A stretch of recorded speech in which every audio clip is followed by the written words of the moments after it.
Hey everyone, Bren here. Welcome to this week's garden update. Not the best background, but hey, it's winter time. My garden's a mess. Still some good things going on. Like, I want to show you some garden freebies I scored.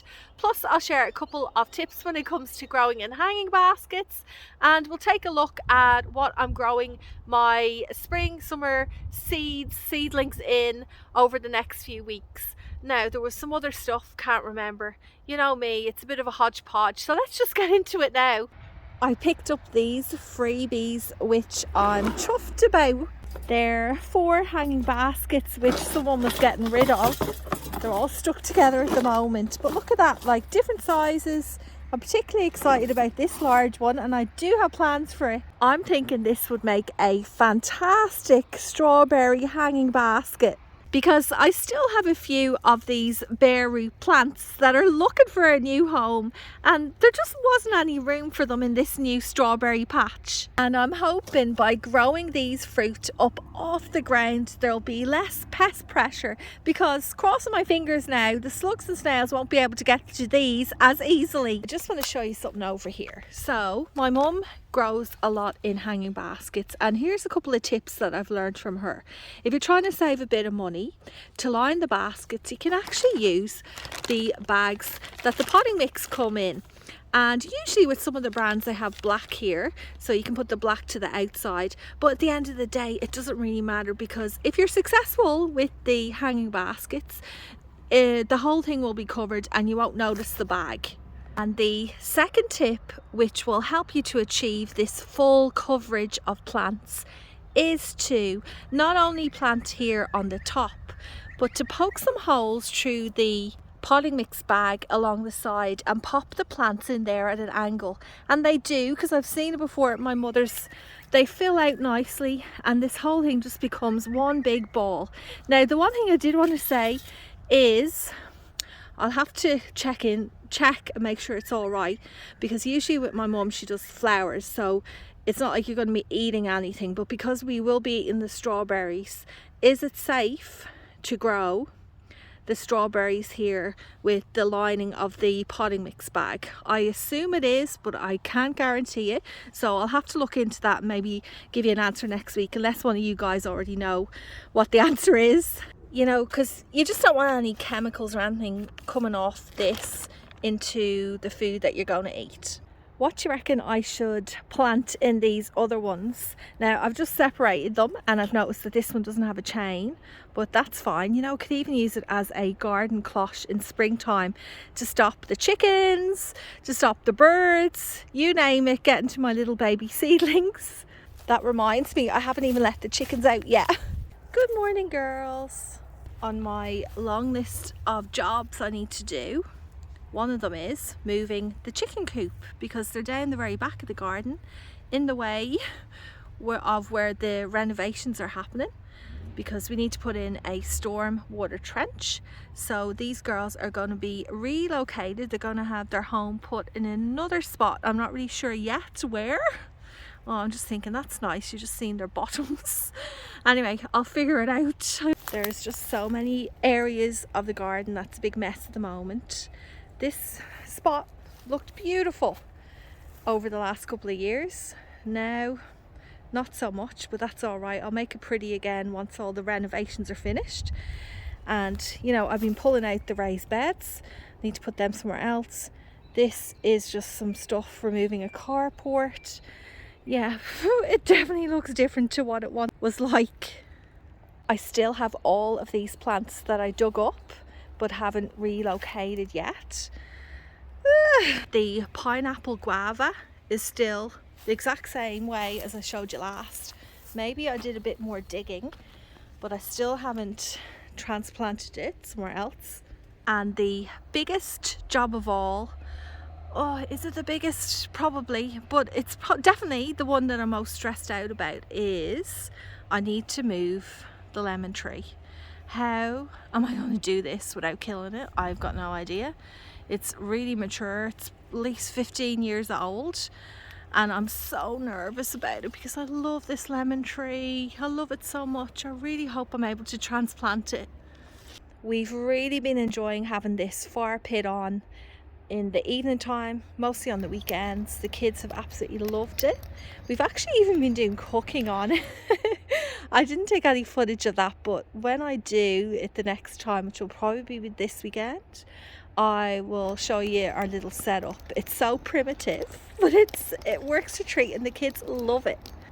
Ah, look who's come over to me while I'm sitting here trying to check what I just recorded. Hello. You know, I've really noticed this year more so than others, the grass is really starting to die off. Now, we have had a few frosts, but nothing out of the ordinary. And I did see online a few people are talking about like little grubs under the ground that can kill the grass. Is this what's happening here? Because there's lots of spots that are looking this way. But, you know, I really am too bothered because I'm not a big fan of grass. Mostly have it so the kids can play, you know, their soccer and other things out here. But if I was by myself, I would probably just get rid of a lot of it. Would you? Oh, speaking of soccer, look at that. This is typical of my garden. Toys everywhere. Here's a casualty of the frost through my own neglect. I don't think it's completely dead, and actually I've done this 1 year before and it came back somehow miraculously. I can't say that word. So this is, what is this? It's some kind of succulent. Oh, I'm not the best with succulents. Is it a jade plant or some kind of similar type of succulent? I don't know, but it's not looking very happy. We've only got 6 weeks left until spring. I had ordered a couple of little greenhouses online, but they haven't arrived yet. They've been delayed. So I popped into Bunnings this week and I was quite surprised to find that they have these greenhouses and they only cost $29 each, which I think is great value. Let me show you inside. There's actually surprisingly quite a lot of room in there to get your seeds started. I think the brand is called Saxon. It may be exclusive to Bunnings. Oh, look at me, like I sound like I'm advertising, but I'm not. I just happened to see them in there and I was delighted with how affordable they are. Now, you know, they're never very sturdy, these kind of greenhouses. They usually last about a year or two if you try and give it a bit of extra support. You also need to be very careful of the wind because even a little slight breeze can knock them over. It's actually small enough, I reckon, to put onto a balcony, or if you have a little courtyard. Really great for small space gardening. Plenty of room there to get lots of veggies, fruit and flowers growing. I actually bought 2 of them because I will be starting a lot of extra cut flower seeds, because during summertime I sell these flowers in the local garden centre, Tarmore Garden Centre. When I was over in Campbelltown, I also popped into Tim's Garden Centre, and here are the kids in the background, the joys of school holidays.